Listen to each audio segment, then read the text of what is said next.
ओम नमः शिवाय। जय शिव शंकर। आज इस वीडियो में हम शिव महापुराण के पहले खंड के 16वें अध्याय का हिंदी में वर्णन करेंगे। तो वीडियो को हम स्टार्ट करते हैं। ब्रह्मा जी ने कहा, हे नारद, जब भी गुणनिधि का पिता अपनी पत्नी से पुत्र के विषय में पूछता, वह उसी प्रकार टाल दिया करती थी। इस प्रकार यज्ञदत्त अपने पुत्र के अवगुणों को न जान सका और वह बहुत दिनों तक इसी प्रकार दुष्कर्म करता रहा। जब उसकी अवस्था 16 वर्ष की हुई तब उसका विवाह कर दिया गया।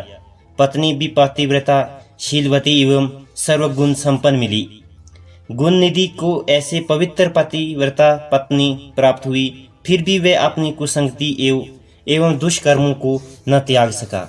उसकी माता सदैव सदुपदेश देती तथा भिन्न भिन्न प्रकार की कथाओं द्वारा उत्तम दृष्टितंत्र देती हुई कहती, हे गुणनिधि, तुम ही हमारे एकमात्र पुत्र हो, इसलिए इन दुष्कर्मों को त्याग दो। तुम्हारे पिता अत्यंत क्रोधी प्रकृति के हैं, वे अभी तुम्हारे अवगुणों को नहीं जानते, क्योंकि मैंने बहुत पूछने पर भी उन्हें नहीं बताया है। इसलिए तुम अभी तक उनसे निर्भय हो। यदि किसी दिन उन्हें इन कार्यों का पता लग गया तो मुझे और तुम्हें दोनों को दंड देंगी। इससे यही उत्तम है कि उन्हें पता लगने से पहले ही तुम कुसंगति को त्याग कर सत्य कर्म करो। हे पुत्र, तुम्हारी पत्नी बुद्धिमान, महारूपवती तथा उच्च कुल की है, उसी प्रकार तुम भी गुणवान तथा उच्च कुल के हो। ऐसी पत्नी के साथ सुख से अपना जीवन व्यतीत करो। अपनी स्त्री का त्याग कर महापाप है। तुम पिता के धर्म पर चलो, नहीं तो संसार तुमको बुरी दृष्टि से देखेगा। तुम मुझको तथा अपने पिता को क्यों लज्जित करते हो? तुम अन्य घरों के लड़कों को देखो, वे नित्य वेद पाठ करते हैं। जब यहाँ के राजा को तुम्हारे अवगुणों के विषय में ज्ञात होगा तो वह तुम्हारे पिता को अप्रसन्न होकर उनका मासिक शुल्क देने बंद कर देगा। अभी तो लोग ये कहकर टाल देते हैं कि तुम वे अवगुण के कर्म लड़कपन के कारण करते हो, परंतु अवस्था बढ़ जाने पर जब सब लोग तुम पर हंसेंगे तथा व्यंग्यपूर्ण तीनों से कहेंगे कि अब तुम्हारे कुल अति अपवित्र हुआ, वे तुम्हारे पिता की निंदा करेंगे और इन्हीं सब कारणों से तुम्हारे पिता नरकगामी होंगे। सब लोग इसका दोषी मुझको ठहराएंगे। वे कहेंगे कि इसी ने पाप कर्म से गर्भ धारण कर ऐसे पुत्र उत्पन्न किया है, क्योंकि तुम्हारे पिता निष्पाप हैं, वे वेद एवं धर्मशास्त्र के ज्ञाता हैं। मैं भी अपने पति के सिवाय और किसी पुरुष को नहीं जानती तथा निष्पाप होकर गृह कार्य में संलग्न रहती हूँ, परंतु ये सब भगवान की इच्छा है कि मेरे गर्भ से तुम जैसे दुख देने वाले कुपुत्र उत्पन्न हुए हैं। इस प्रकार गुणनिधि की माता अनेक उपदेश देती, भिन्न भिन्न प्रकार से समझाती, परंतु गुणनिधि पर उसका कोई प्रभाव नहीं पड़ता था। ब्रह्मा जी बोले, हे नारद, गुणनिधि को यदि मेरे समान भी कोई गुरु मिलता तो भी उस मूर्ख के मन में बुद्धि उत्पन्न न होती। गुणनिधि की माता उपदेश देती करते करते थक गई, परंतु गुणनिधि पर कोई प्रभाव नहीं पड़ा। वह सदैव जुआ खेलता, चोरी करता, मद्यपान करता और वेश्याओं के साथ भोग करने में अपना समय व्यतीत करता था। इस प्रकार उसने कुछ ही दिनों में पिता का धन चुरा कर जुआ, भोग तथा वेश्याओं पर खर्चा कर डाला। इस प्रकार वे निर्धन हो गया।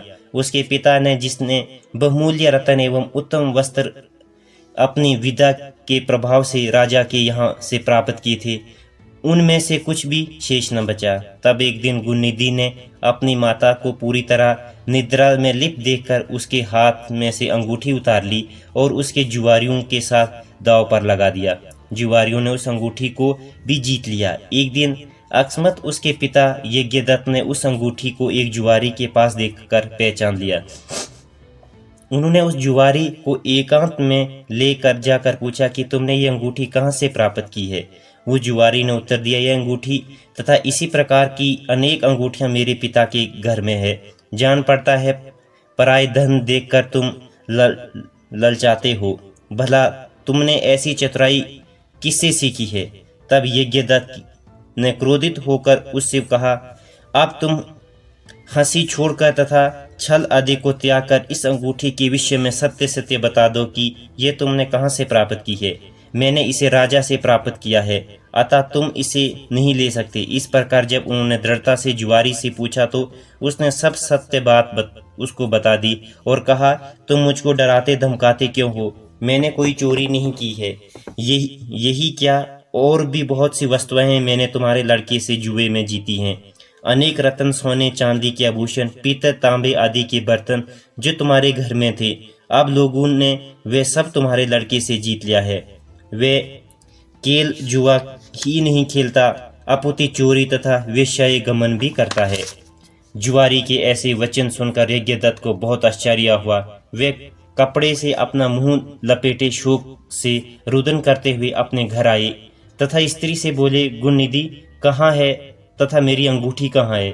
उनकी स्त्री ने यह सुनकर भयभीत हो बड़ी चतुराई से उत्तर दिया, इस समय मैं अनेक कार्यों में व्यस्त हूँ, तुम्हारा भी पूजा पाठ का समय है। मुझे तुम्हारे प्रेमी आतिथ्यों का भी भोजन बनाना है। मैंने अंगूठी को किसी स्थान पर रख दिया है, परंतु इस समय स्मरण नहीं है। जिस समय इन कार्यों में अवकाश पाऊंगी उस समय तुम्हारी अंगूठी खोज कर दे दूंगी। यज्ञदत्त यह सुन क्रोधित होकर बोले, वे हे कपूत की माँ, छल वर्ता में चतुर, मैंने जिस दिन भी तुमको से ये प्रश्न किया कि गुणनिधि कहाँ है, तुमने यही उत्तर दिया कि वे अपने साथियों सहित विद्या ध्यान के लिए पाठशाला गया है। अच्छा, यदि अंगूठी नहीं मिलती तो अन्य वस्तुएं मुझे ला कर दिखाओ, तब तुम पुत्र मोह में त्याग दो, क्योंकि कुपुत्र किसी प्रकार का सुख नहीं पहुंचा सकता। अब मेरी इच्छा बिना पुत्र के रहने की है, मुझे ऐसी संतान की आवश्यकता नहीं। अब तुमको यही उचित है कि हाथ में कुश एवं जल लेकर लड़के के नाम तिलांजलि छोड़ो। जब तक मैं ये ना कर लूंगा तब तक भोजन ग्रहण न करूंगा। गुणनिधि की माता अपने स्वामी के ऐसे वचन सुनकर उनके चरणों में गिर पड़ी तथा क्षमा प्रार्थना करने लगी। कुछ देर के पश्चात यज्ञदत्त का क्रोध भी कम हो गया। ये था महाशिव पुराण के पहले खंड के 16वें अध्याय का हिंदी में वर्णन। अगली की कहानी को जानने के लिए आप हमारे YouTube चैनल सनातन धर्म ज्ञान को सब्सक्राइब करें, ताकि आने वाली वीडियो की नोटिफिकेशन आप तक सबसे पहले पहुंचे। और अगले अध्याय में ब्रह्मा जी का और नारद जी का क्या वर्णन रहा उस चीज़ के बारे में जानकारी प्राप्त हो। तब तक के लिए ओम नमः शिवाय, जय शिव शंकर।